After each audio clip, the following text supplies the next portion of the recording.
ఇక Australia versus Bharat match ఉంటే ఎప్పుడెప్పుడు కూడా భారత్లో కొంత టెన్షన్ వాతావరణం అయితే నెలకొంటూ ఉంటుంది. దానికి సంబంధించిన బ్రేక్ న్యూస్ చూస్తున్నాం. అయితే ఆస్ట్రేలియాపై భారత్ ఘన విజయం సాధించింది. దాదాపు 4 వికెట్ల తేడాతో భారత్ ఫైనల్లో కడుగుపెట్టిందని చెప్పవచ్చు. ఐసీసీ ఈవెంట్లో కొరిక్కిరాని కొయ్యలా మారిన ఆస్ట్రేలియాను దాదాపు 4 వికెట్ల తేడాతో మట్టి కరిపించింది భారత్. ఇక 265 పరుగుల లక్ష్యంతో ఛేదనలో విరాట్ 84, అయ్యర్ 45, రాహుల్ 42 రాణించడంతో దాదాపు 48 ఒక్క ఓవర్లలోనే ఛేదించింది. చివరిలో రాహుల్ పాండ్యా టీం ఇండియాను గెలిపించారు. రేపు సౌత్ ఆఫ్రికా, న్యూజిలాండ్ మధ్య రెండో సెమీఫైనల్ జరగనుంది. ఇందులో గెలిచిన జట్టుతో ఆదివారం భారత్ ఫైనల్ ఆడనుంది.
ఇక భారత్ ఫైనల్లో అడుగుపెట్టింది. ఐసీసీ ఈవెంట్లలో కొరిక్కిరాని కొయ్యలా మారిన ఆస్ట్రేలియాను 4 వికెట్ల తేడాతో మట్టి కరిపించింది.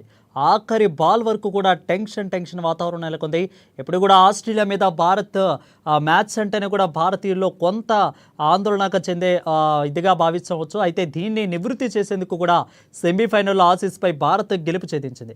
అయితే ఆస్ట్రేలియాను 4 వికెట్ల తేడాతో మట్టి కరిపించిందని చెప్పవచ్చు. 265 పరుగుల లక్ష్య ఛేదనలో విరాట్ 84, అయ్యర్ 45, రాహుల్ 42 రాణించడంతో 48.1 ఓవర్లలోనే ఛేదించింది. చివరిలో రాహుల్ పాండ్యా టీము ఇండియాను గెలిపించారు. ఇక సౌత్ ఆఫ్రికా రేపు జరగబోయే మ్యాచ్లో సౌత్ ఆఫ్రికా, న్యూజిలాండ్ మధ్య రెండో సెమీఫైనల్ జరగనుంది. ఇందులో గెలిచిన జట్టుతో ఆదివారం భారత్ ఫైనల్ మ్యాచ్ ఆడనున్నట్లుగా తెలుస్తూ ఉంది.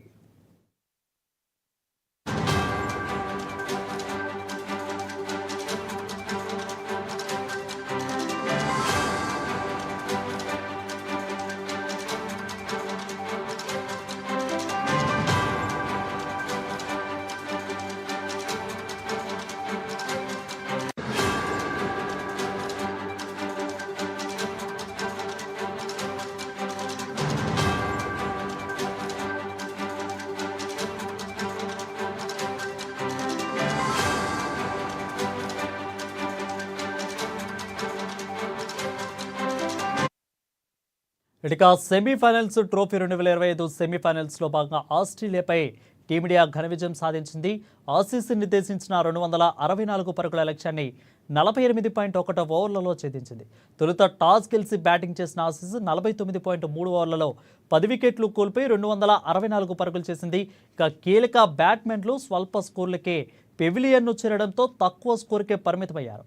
ఇక భారత్ బౌలర్లలో మొహమ్మద్ షమీ 3 వికెట్లు, వరుణ చక్రవర్తి, రవీంద్ర జడేజా చెరో 2 వికెట్లు, అక్షర్ పటేల్, హార్దిక్ పాండ్యా చెరో వికెట్ను తీశారు. ఇక తర్వాత 265 పరుగుల లక్ష్యంతో బరిలోకి దిగిన టీమిండియా బ్యాటర్ల శుభమన్ గిల్ గెల్లి రాశపరిచిన ఇక రోహిత్ శర్మ 20 పరుగులతో పర్లేదనిపించారు. ఆ తర్వాత విరాట్ కోహ్లీ 84, శ్రేయస్ అయ్యర్ 45 పరుగులతో అద్భుతమైన భాగస్వామ్యాన్ని నెలకొల్పారు. డూఆ డై మ్యాచ్ కావడంతో ఎవరూ లైట్ తీసుకోకుండా సమిష్ట ప్రదర్శన చేశారు. మొత్తంగా 48.1 ఓవర్లలో 6 వికెట్లు కోల్పోయి 4 వికెట్ల తేడాతో గెలుపొందారు. ఇక దీనిపై మరింత సమాచారం మా స్పోర్ట్స్ జర్నలిస్ట్ సత్యనారాయణ అందిస్తారు. సత్యనారాయణ చెప్పండి. Varun, good evening. ఒక అద్భుతమైన మ్యాచ్. సెమీఫైనల్ ఎలా ఉంటుంది? అది ఇండియా, ఆస్ట్రేలియా రెండు పటిష్ట జట్లు, అంటే కనుక రెండు సింహాల మధ్య పోరు చూస్తే ఎలా ఉంటుందో అలాంటి ఫైట్, అలాంటి సెమీఫైనల్ ఫైట్ ఇండియా ఆస్ట్రేలియా మధ్య ప్రతి క్రీడాభిమాని కూడా ఉత్సాహపడతాడు. ఇండియా వరకు నుంచి అయితే ప్రతి ఇండియన్ కూడా చాలా సంతోషపడేటటువంటి ఒక సందర్భం. ఎందుకంటే ఐసీసీ లాంటి మెగా టోర్నీలో ఇంత అద్భుతమైన విజయాన్ని ఇండియా సాధించటం, దుబాయ్ లాంటి ఒక స్లో వికెట్ పై, ఎందుకంటే దుబాయ్ పిచ్ కి ఇంతకు ముందు ఆస్ట్రేలియా ఆడినటువంటి ఒక పాకిస్తాన్ లాహోర్ పిచ్లు కనుక చూసినట్టయితే చాలా డిఫరెంట్ గా ఉంటది. ఇక్కడ ఎందుకంటే వికెట్ చాలా స్లోగా ఉంటది కాబట్టి స్పిన్నర్లకి ఎక్కువగా అనుకూలిస్తుంది. సో అలాంటి పిచ్ పైన ఒక రకంగా చెప్పాలంటే భారత బౌలర్స్ అందరూ కూడా చక్కగా రాణించినట్టే మనం భావించాలి. ఎందుకంటే నిర్ణీత ఓవర్లలో వాళ్ళను ఆల్అౌట్ చేసినటువంటి ఒక సందర్భాన్ని చూస్తే కనుక ఎవ్రీ బౌలర్ కి దాని యొక్క క్రెడిట్ అనేది దక్కుతుంది. ఎందుకంటే అద్భుతమైన బౌలింగ్ తో ఒక రకంగా బ్యాట్స్మెన్ ని కట్టడి చేసినట్టుగానే మనం భావించవచ్చు. ఎందుకంటే అలాంటి పిచ్ పై సాధారణంగా 250 స్కోర్ అనేటటువంటిది ఒక చిన్న టార్గెట్ గా మనం భావించాలి. కానీ అంతకు మించి దాదాపుగా 264 అంటే ఒక 14 పరుగులు ఆస్ట్రేలియా ఎక్కువగానే సాధించినట్టుగా మనం చెప్పుకోవాలి. అందుకే మనం చివరి వరకు కూడా మ్యాచ్ అనేటటువంటి సాగింది.